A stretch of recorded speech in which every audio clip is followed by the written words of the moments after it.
Okay, today we're going to talk about the Lebanon-Israel front, Russia front, and also America-Iran front. Okay, so let's start with the Russia.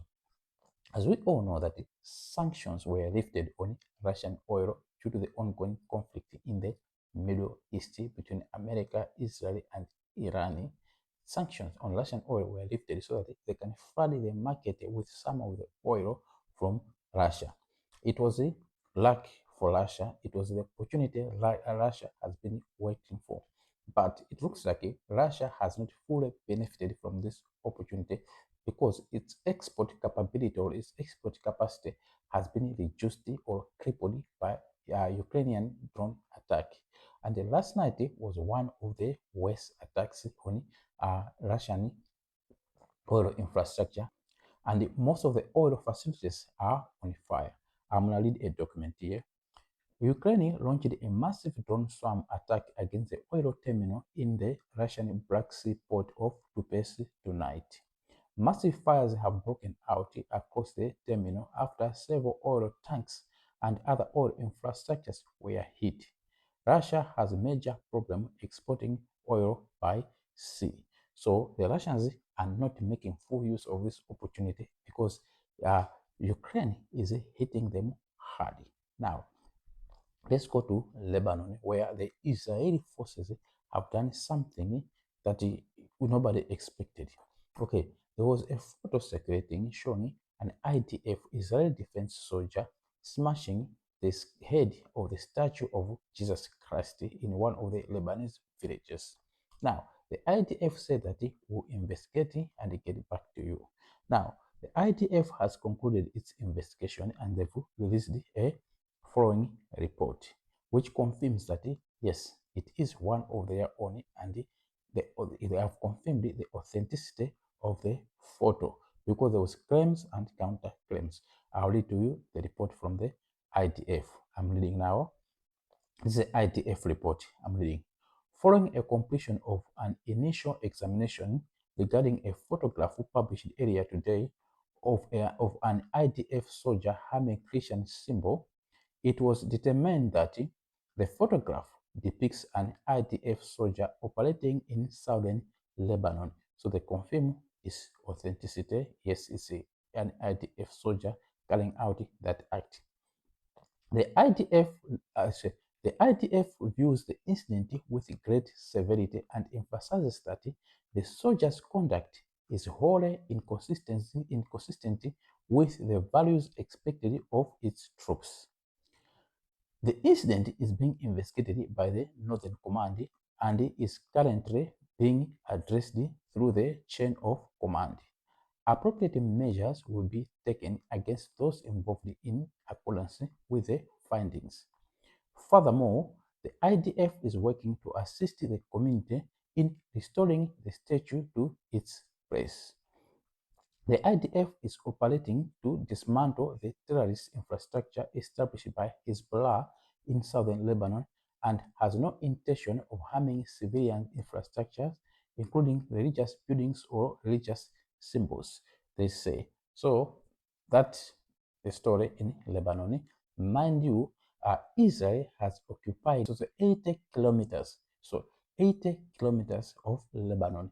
They call it defensive positions, or they're trying to establish a buffer zone between Lebanon and the Israeli citizens in the northern cities, Israel. So that's between southern Lebanon and the northern Israel. There's a buffer zone. So Israel has gone deep in other areas, 10 kilometers to the return river, pushing with Hezbollah out of the range of ATG anti-guided anti-tank ATG anti-tank guided missiles. They're pushing them out of range of that.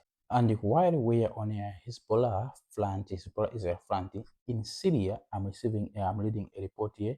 Syrian authorities apprehended a Hezbollah terror cell in Quinteria that was preparing to launch rockets at Israel from Syria. So the war is still going on. Here's a photo of the gear that was supposed to be launched on Israel. 2 terrorists were arrested and several rockets and launchers were seized, as you can see them There were 60. These are the improvised rocket launcher. As you can see it in the back of the truck. Should be an improvised thing. Okay, now let's move to Iran-America war. It looks like Iran is proving stubborn to the American, and the American looks like they're losing their cool and they're losing their mind. Okay, yesterday we heard that the Iranians crossed the Strait of Hormuz again, firing at an Indian tanker, okay, and the other ships. Now the blockade is due to the fact that the Iranians are not happy that the Americans have not lifted the blockade on the Iranian ports. This is what happened. The Iranians opened the Strait of Hormuz to all ships to pass through. But the Americans say that the Strait of Hormuz is blocked for Iranian use. So while the Iranians lifted the blockade, the Americans still insisted that Iran is not part of the deal. Iranian ports are still blockaded. So the Americans were still reinforcing their blockade on Iranian ports, which means other ships were allowed to pass, but any ship that's going to do with the Iranian ports was not allowed by the Americans. So the Iranians went back and crossed the Strait of Hormuz. America was upset. Now, we're getting reports now, as you can see now. I'll show you, okay, as you can see now, a report from Donald Trump. He said that the Americans now have confiscated or have got custody of an Iranian tanker that was trying to breach the blockade. The tanker was, no, it's not a tanker, so a cargo ship. The cargo ship was coming from China to Iran. I'm sure America senses that there's something in it. To the point that the American naval had to fire or put a hole on the engine room of that tanker in order to force it to stop because it was refusing to stop. I'm saying a tanker. I don't know why I'm saying a tanker, but it's a cargo plane. It's a cargo ship. It's a container ship. I think, as I can see on the pictures, it's a container ship. It refused to change course. Then Americans opened fire on it, and they have apprehended it. So it's in American custody. Now, all this happens as Americans are getting frustrated and forcing the Iranians to sign a ceasefire agreement.